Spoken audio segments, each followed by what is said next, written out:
Alrighty folks, today's video I'm going to show you how to install your water line on a refrigerator for a new refrigerator install. I'm going to show you the back of mine. It might be slightly different than yours, but this is a new Whirlpool, so it should be very, very similar. I am doing a full remodel, and this particular house did not have a water line going to the back of the refrigerator for the ice maker or filtered water, and that's a no-go in my opinion. So very briefly, let me explain here. If you have an existing water line, now the washing machine area is right over here. You could tap into that, just PEX it over, and you could do a water line here with a GFIC outlet in the back of your refrigerator if it's for code in your state for a water line next to a receptacle. I tapped into my water line under here because I did a whole custom kitchen island. Definitely subscribe if you want to see those videos. Pot filler right here, but this video is for the back of the refrigerator. So let me show you what I did. I'm just stating that because you will need a water line in all cases for this to work. So right now I have it PEXed, capped off right now. So what I have to do is I have to shut off the water, undo this, have a bucket. You'll get a little bit of dripping after you shut off the water. Definitely do not do it before you shut off the water to the main house. Or if you have a handle somewhere around here feeding just this tube, then that will work as well. Then crank that off like you would a toilet and then proceed forward. So here's the back of my Whirlpool refrigerator right here. Now this particular one, again, this is brand new, so this is just a little protective cap. This actually already has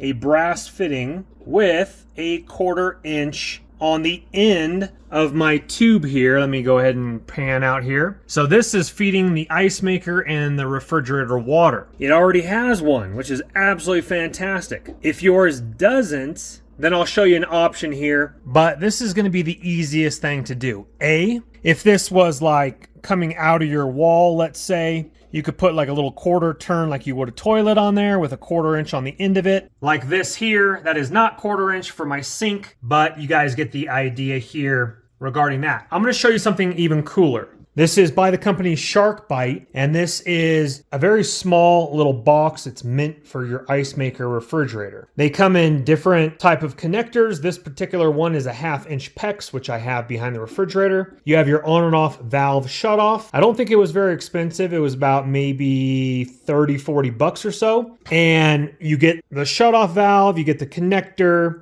It's a 1/4 inch threaded on the end right here because just one of these alone is like $11. So this is just going to be super clean. You have your mount holes right here. We're going to put it in one of the studs, and it's so lightweight you don't need to put it into a stud on this one. Obviously it won't reach. And that's what the directions state right here. Just get it in on one stud and then simply put your faceplate over the top. We'll show you that in just a second here. Ladies and gentlemen, we're going to be right back to the build, but I do want to thank today's sponsor, which is Manscaped. They have just dropped their newest lineup of new products, the Lawnmower 4.0 Pro and the Lawnmower 3.0 Plus. I've made full tutorial videos already on the channel regarding these two trimmers, body trimmers, and they do an excellent job. These are the upgraded, new and improved models. And if you guys want 20% off and free shipping for whatever products they do offer, top link in the description box below. Your 20% discount will automatically be applied at checkout. Again, you get free shipping as well for whatever products. I highly recommend their beard hedger as well. It does an absolutely fantastic job.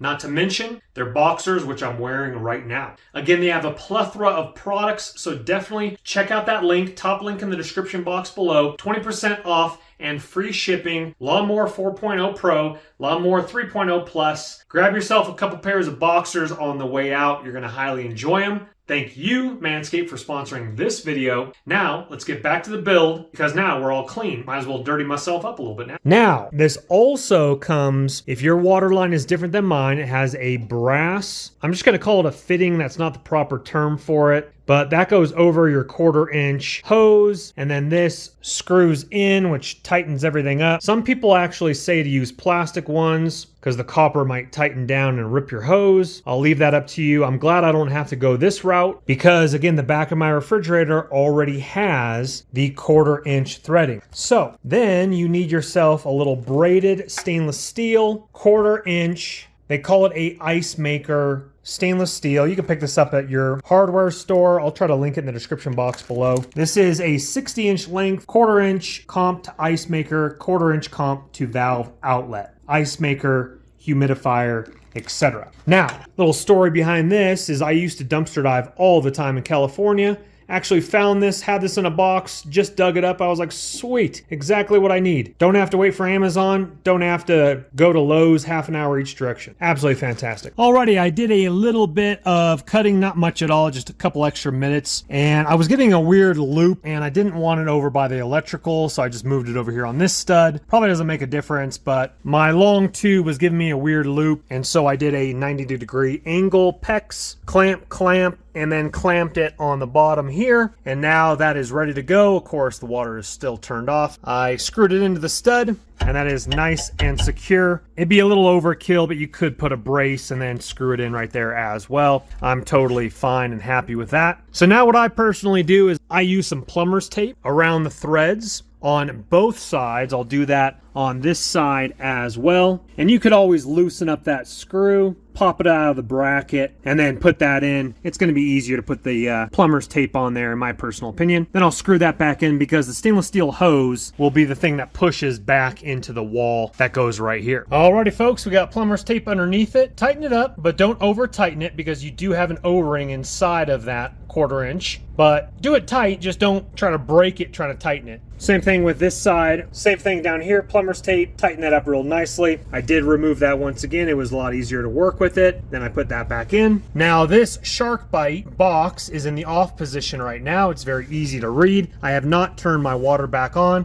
I'll turn the main water back on. Then I'm gonna come back up here and slowly do this. The reason why is I don't wanna hit too much pressure. I am on a well pump, so I do all my valves nice and slow. And you're like, Chris, you haven't even done the drywall yet. You're gonna have to unscrew that and put that back in. That is correct, but at least until I do that step in about maybe 3 days from now, at least I can enjoy some ice and some filtered water in the meantime. Okay, folks, after you have double checked to make sure all your connections are nice and tight, go ahead and turn back on the water. What I would do is I would actually turn on the water and have this switched over to the off position. And then if this is your first time, like myself, giving water to the refrigerator, I open this valve nice and slowly because I just didn't want to shock the refrigerator because it's going to go down and around, shoot up here, and go into the refrigerator, which it has. Water's completely on. I've tested it for leaks. We're looking absolutely fantastic. There are no leaks. There are no leaks on my PEX connections as well. Everything looks solid. We'll go ahead and clean up my tools. And then all you have to do is once the drywall is on, obviously measure just like an outlet, cut your hole, slide in your faceplate, and that's it. Well, guys, thank you so much for watching the video. Once again, top link in the description box below. I'll have these parts linked up. If you wouldn't mind hitting that thumbs up button on your way out, helps the channel. Thank you guys for your time. We'll see you on the next video. Make sure you're subscribed for all the DIY projects.